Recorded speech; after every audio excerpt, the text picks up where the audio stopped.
Olá, irmãos. Olá, irmãos. Nós estamos caminhando já para o final do nosso estudo sobre o Evangelho de Mateus, dentro do projeto Sobre a Rocha, né?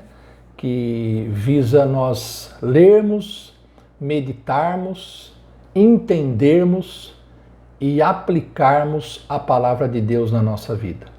Hoje nós veremos o quinto e último discurso de Jesus no Evangelho de Mateus. Vocês se lembram que são 5 discursos, né?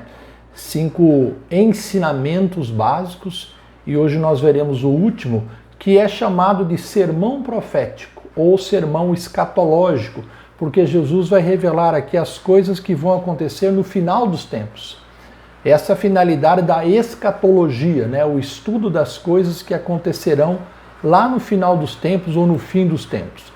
E Jesus começa, ele se assenta ali no Monte das Oliveiras, reúne os seus discípulos e passa a falar sobre as coisas que irão acontecer com a sua vinda ou no final desta era. E a primeira coisa que ele cita é o princípio das dores. Alguns sinais vão caracterizar a vinda de Jesus Cristo. O templo de Jerusalém será destruído. Isso realmente aconteceu no ano 70, por ordem do imperador Tito. Haverá confrontos e tragédias em várias partes do mundo, guerras, fome e terremotos. Os discípulos de Jesus serão perseguidos, traídos, condenados e mortos. O amor de muitos se esfriará.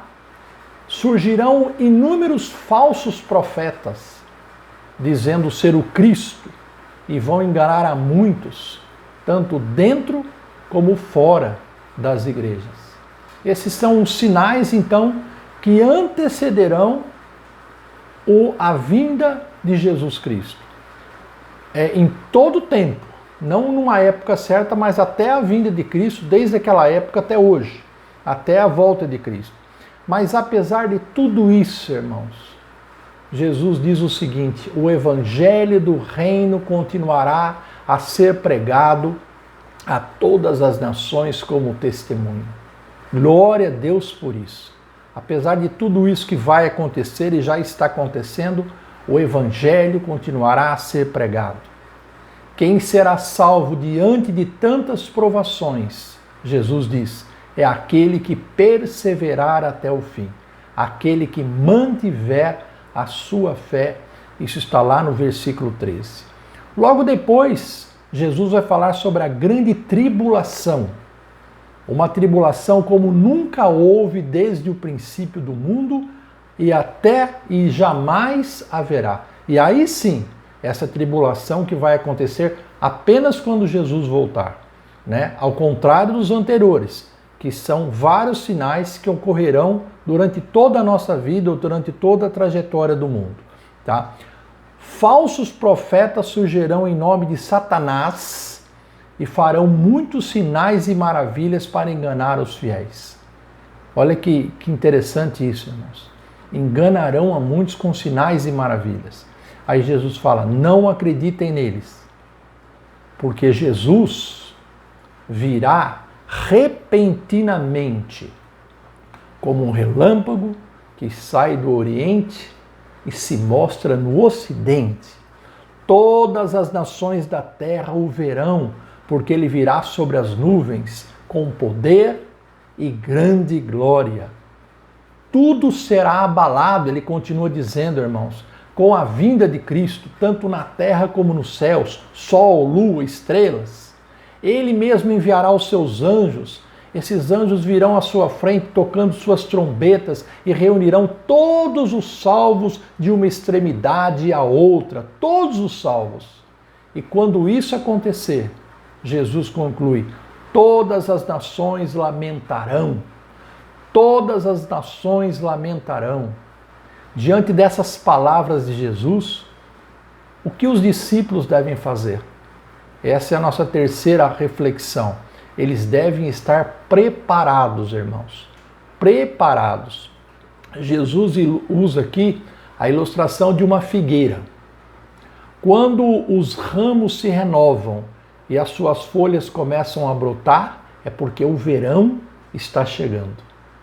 Da mesma forma, nós, os discípulos, devemos estar atentos aos acontecimentos à nossa volta e aguardar pacientemente, diligentemente a volta de Jesus.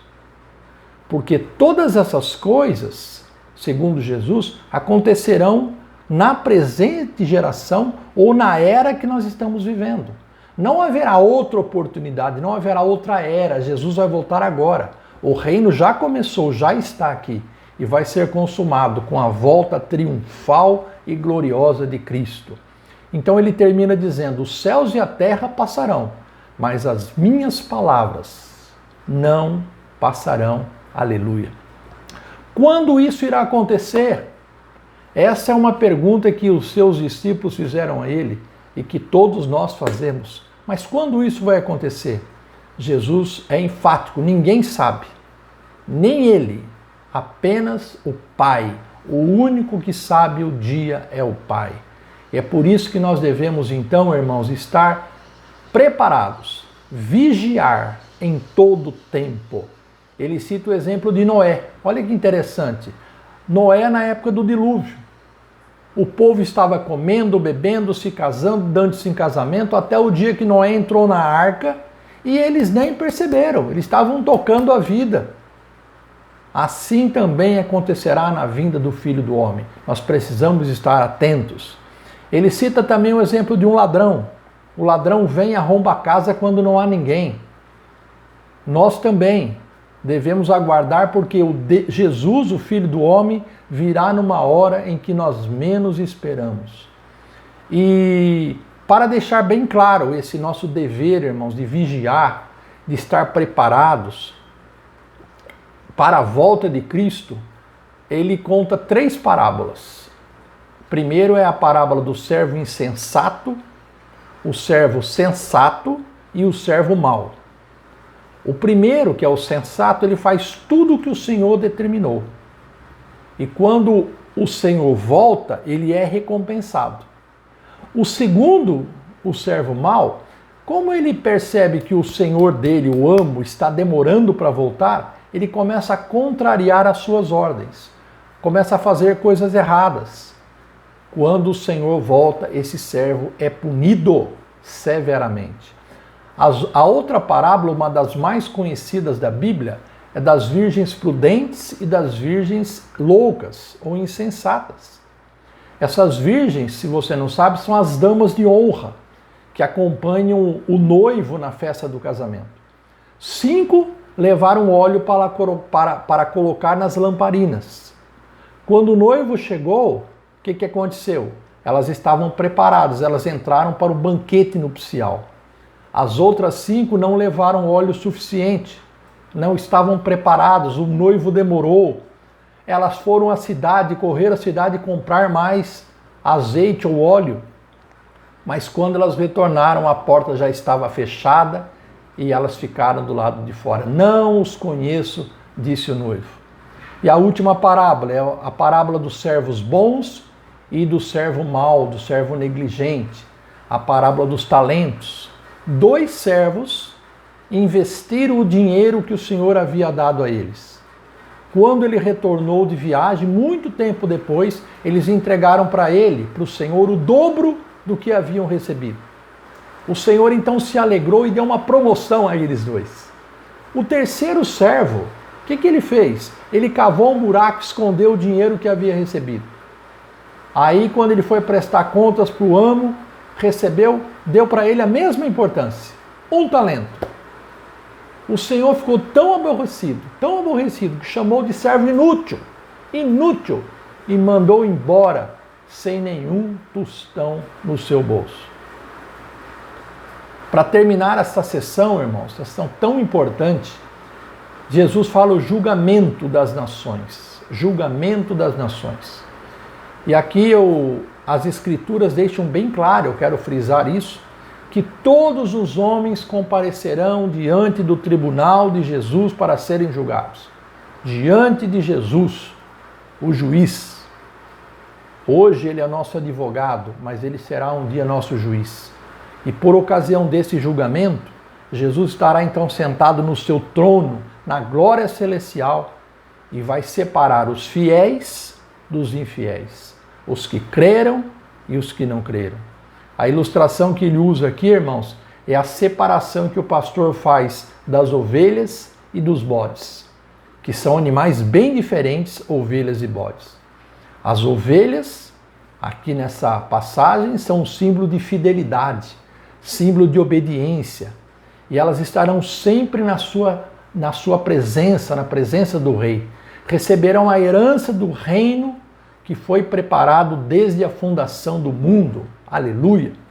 Os bodes, ao contrário, são aqui símbolo de infidelidade, rebeldia, impenitência.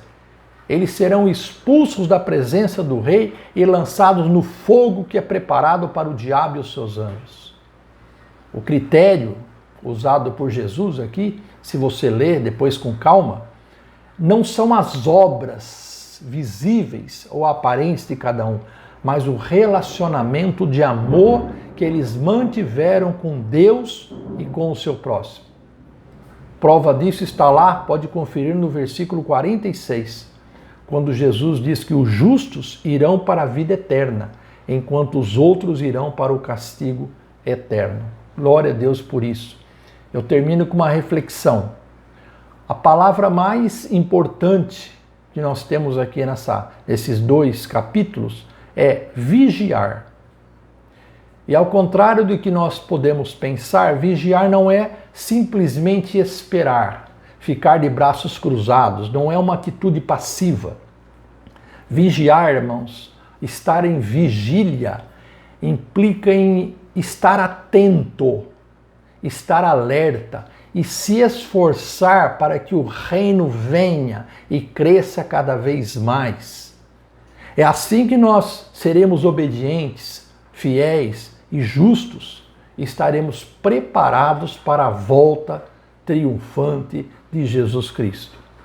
É assim que nós podemos dizer todos juntos, como igreja, Maranata, ora vem, Senhor Jesus. Aleluia. Um grande abraço e até a próxima.